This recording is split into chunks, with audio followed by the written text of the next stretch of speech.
Hi, I'm Liv and welcome back to the Book Nook. Hi guys, so this is a weird little video that I wasn't intending on doing, so it's a little bonus bit. As you will have seen on my wrap-up, things got a little bit messy because I read two books that were on the Man Book Along list, and in my wrap-up ended up talking about them more than I was expecting to. So I cut that bit out of my wrap-up, did a little filler bit because the wrap-up was going to be, too long. But it's going to be a more in-depth talk about Reservoir 13 by Jon McGregor and Solar Bones by McCormack. Now you can see the reflection of my light. You can see the reflection of my room. And this lovely shiny cover. There I am again! Ah. So Reservoir 13 is a book about a small village in England where a young girl goes missing. The young girl is visiting this village with her parents for Christmas and New Year's, and she goes missing.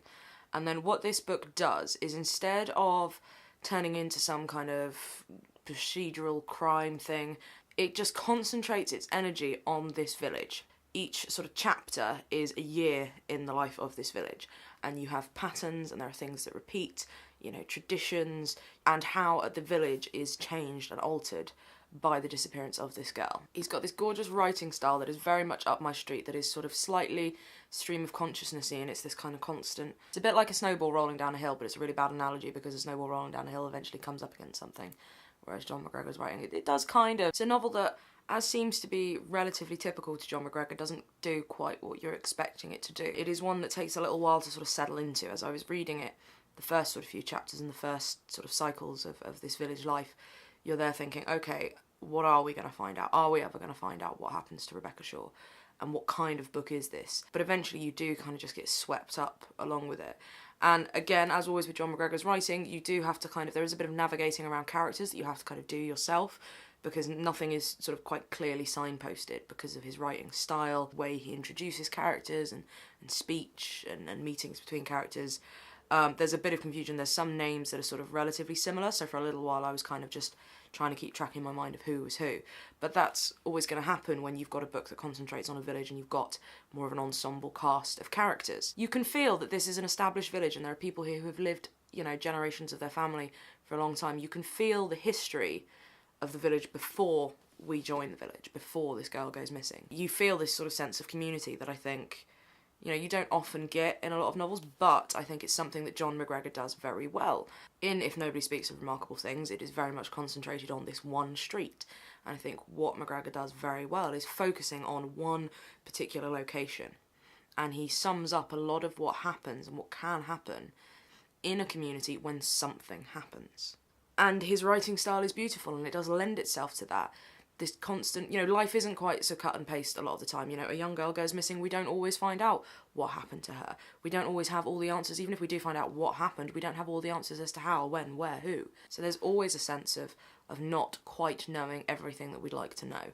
And that is what Reservoir 13 does. I don't think it's a perfect novel. It doesn't quite measure up in my head to If Nobody Speaks of Remarkable Things.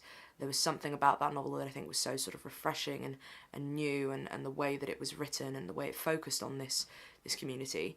Reservoir 13 obviously focuses on a community in a different way. It's a different kind of community. But what he does do very well is sets up this kind of balance in any community between the old and the new. It is beautifully written. It is a wonderful examination of a community and how one thing can shape the community and the effects that it has, not just on the family of a girl who goes missing, and that is some of it that's in there, but it's the wider implications of that. The really interesting thing is some of the young guys in this who are about the same age as the girl when she goes missing and sort of knew her, when they grow up and they go off to uni, one of the things that they come up against is, even though they've moved to uni and it's 10 years on or what have you, they are known as, oh, you're from that place where that girl went missing. So it's the sort of ramifications and the enduring power of some kind of mystery like that, and how that can mark people out in certain ways, and the kind of nervousness and the slight sort of undercurrent of fear in this community. So it does what it does very, very well.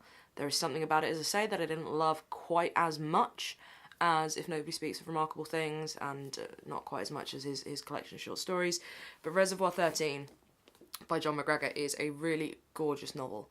And as I say, an examination of village life, of a community racked by something that happens and how a community recovers from that or doesn't recover, and the individual people in it, how a community sums up to a whole. It is absolutely gorgeous. It is one I think you have to have a little bit of patience with.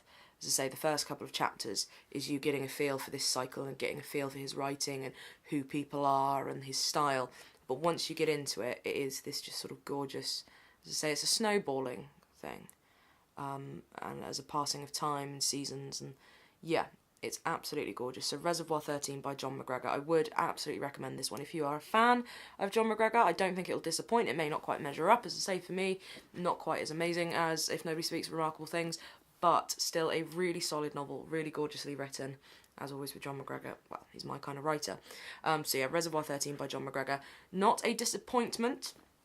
Very enjoyable, if enjoyable's the right word. Gorgeous. Yeah, I would recommend Reservoir 13.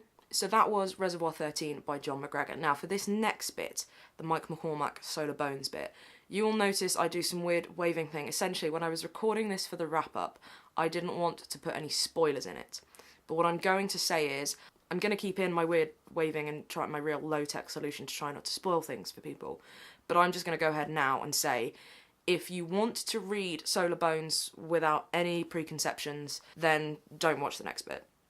I don't think anything I say would necessarily spoil your reception of the text, but it is quite difficult for me to say. But this is a review that will have some spoilers in it.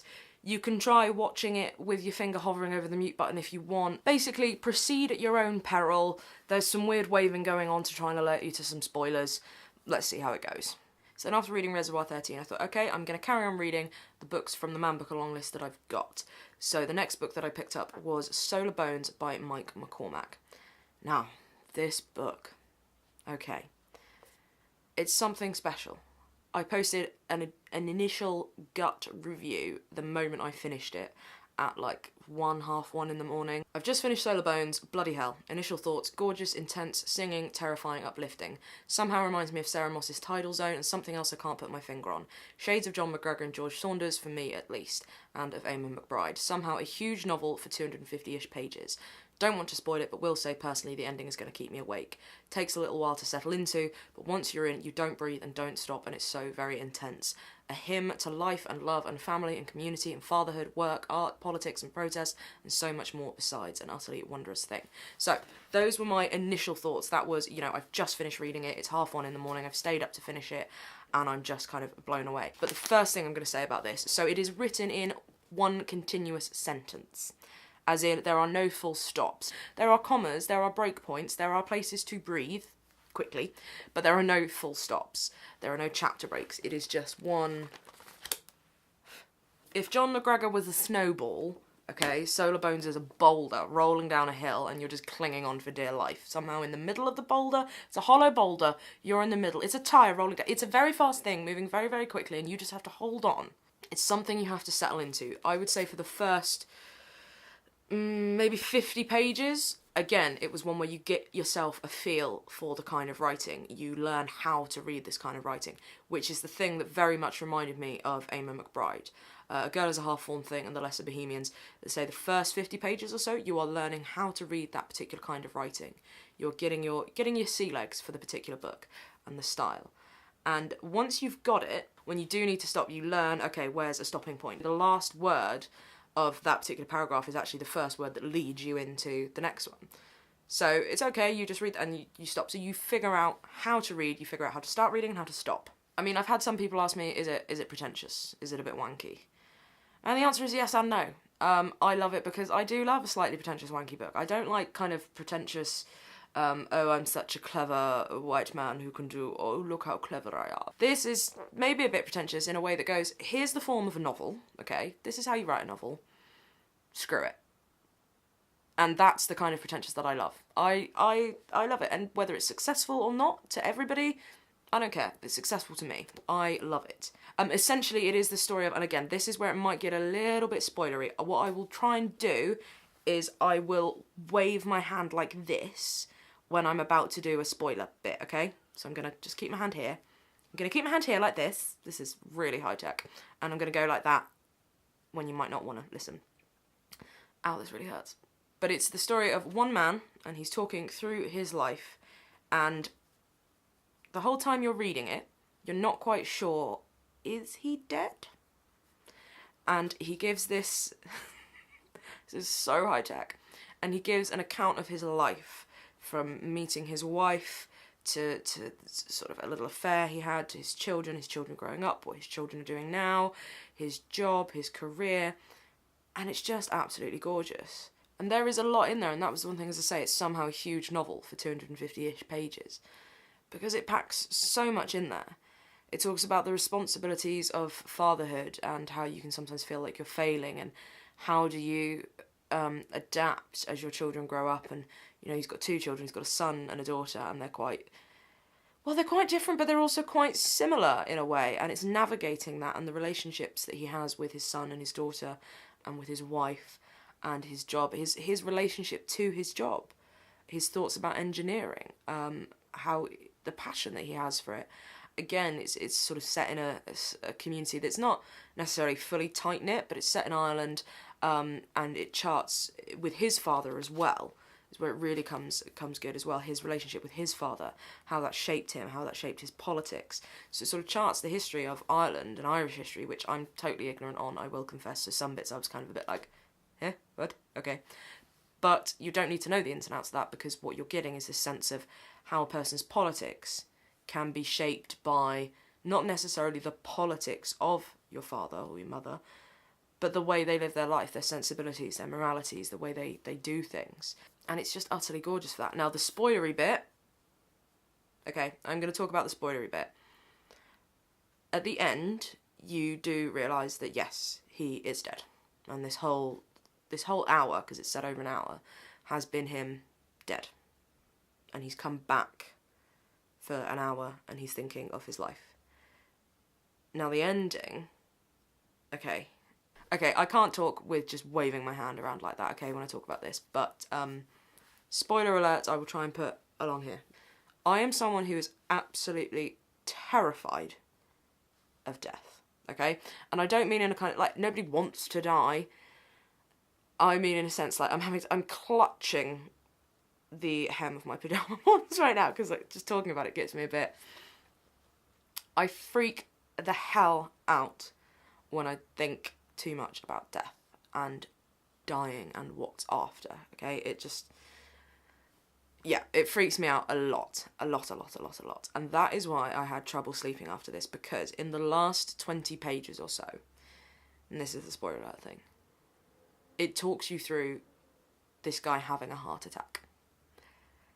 And I have relatives who've died from heart attacks, or, you know, related to that. So reading this account of a heart attack happening was one thing. But then reading the act of dying and being dead, and it's spanned me out a little bit. But that's not just because I am freaked out by death, okay? I've read other books where people die, and I don't get that spun out by it. I'm remembering it. It's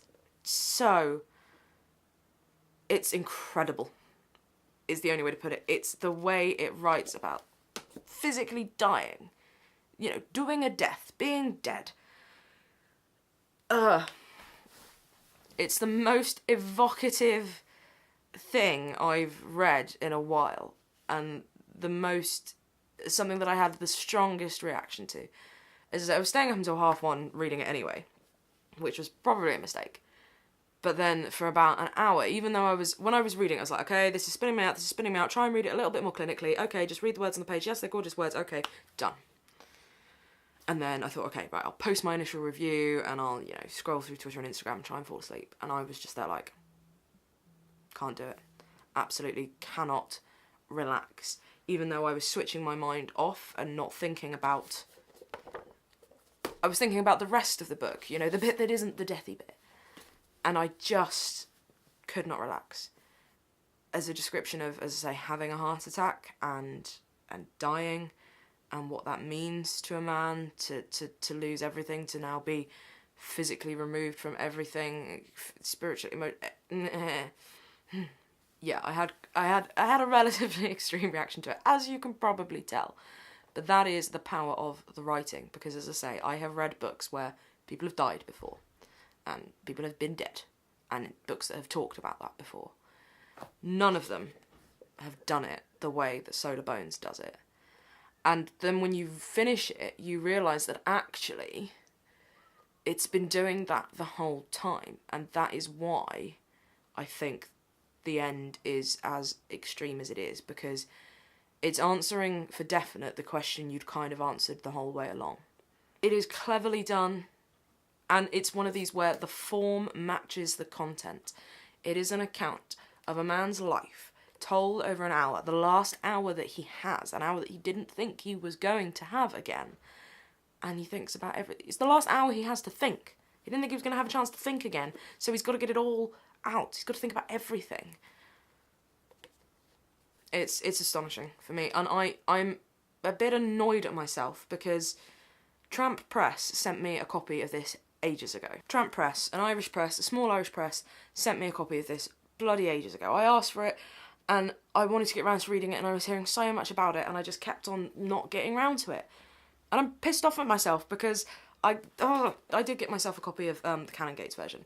Partly because I do love Canongate's covers, and because I've got Getting It in the Head in the Canongate covers, and I'm going to get Notes for a Coma, so I want that complete collection as well. The blurb on the back of the Canongate version I prefer, in terms of how you receive the story, than on the back of here.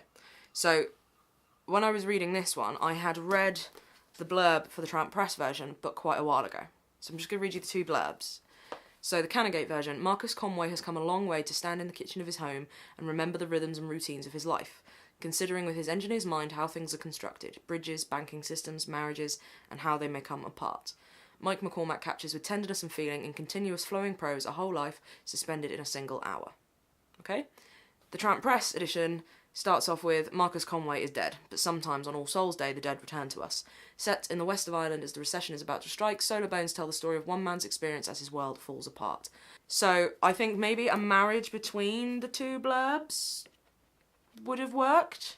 But for me, I think possibly the Tramp Press blurb sort of, it gives a little bit of the power away. The beauty of it for me was, as I say, I'd read this blurb a while ago, so I knew it was something to do with All Souls' Day, and I thought, so when I was reading this I was thinking, hang on, is he dead? But then the blurb doesn't say he's dead. So for me, you know, this video is a bit more spoilery than I wanted it to be, but it's hard to talk about this one without spoiling it, but then it's not a spoiler. I don't know. This is the debate, the power of blurbs. How do you... But essentially, this book is an exceptional thing, and as I say, I am pissed off at myself that I didn't read it earlier, when everybody was raving about it. And I'm pissed off that it took me for it to be Man Book Along listed to read it. And the stupid thing is, it won the Goldsmiths Prize, and I love the Goldsmiths Prize. You know, I loved Amy McBride. I love Ali Smith. I love the books that the Goldsmiths Prize usually pick. So why didn't I read it when it won the Goldsmiths Prize? It's something special. There is something... It's not going to win everybody over. It's not going to be a book that everybody loves. The continuous prose thing, the flowing thing. It won't win everybody over. And for good reason, because the form matches the content. As I say, this guy, 1 hour left. He's got 1 hour that he didn't think he was going to have to think and examine his life. So the form, it has to be how it is. If there are any flaws in it, and there are, you know, no book is perfect, there are some sections where I did find myself, if not skimming it, going, okay, what? Because there's some bits that sort of repeat a little bit, and the language can be quite dense and intense that sometimes you're just trying to keep up with it. And there were occasions when I found myself reading like the same bit like 4 or 5 times just to kind of like figure out where I was. But those are flaws that are so worth it. So worth it. It's a wondrous thing. For me, I don't know whether it will win the Man Booker. I think it should, but, well, I don't know if it should. This is the thing, for me, it won the Goldsmiths Prize. And having read it now, the Goldsmiths Prize is the prize that it should have always won. And it did, so that's good. It's intense, it's powerful, I had a visceral reaction because of the power of the writing. The whole book was something that gets under your skin. Somehow it manages to be positive, loving, terrifying, gorgeous, everything you could want if what you want is a book that might just tip you into a slight existential crisis, or at least make you think about maybe having an existential crisis at some point. It's astounding, is what it is. Yeah, I kind of feel like I've just raved about this so much that I've just exhausted myself now and I need a bit of a lie down. This is a book that will be going into my books of the year. And when you didn't quite realise how excited about a book you were, or how much you loved it, because you finish it, you have your initial thoughts, and then you take a step back and you live your life for a week. And then you film a BookTube video about it and you talk about it, you tell yourself out. So there we go, that was a video that I didn't really intend to make, a bit of an accidental video. But there you have it. So thank you very much for watching this extra bonus accidental video. It's either a bonus or, you know, something that you really didn't want in your life. One of the two. But hey, accidents happen and I've tried to make the best of it. So thank you very much for watching, and I will see you next time for a proper video that I do intend to make and will be entirely intentional and nothing will go awry ever again. So yeah, thanks very much for watching and I will see you next time.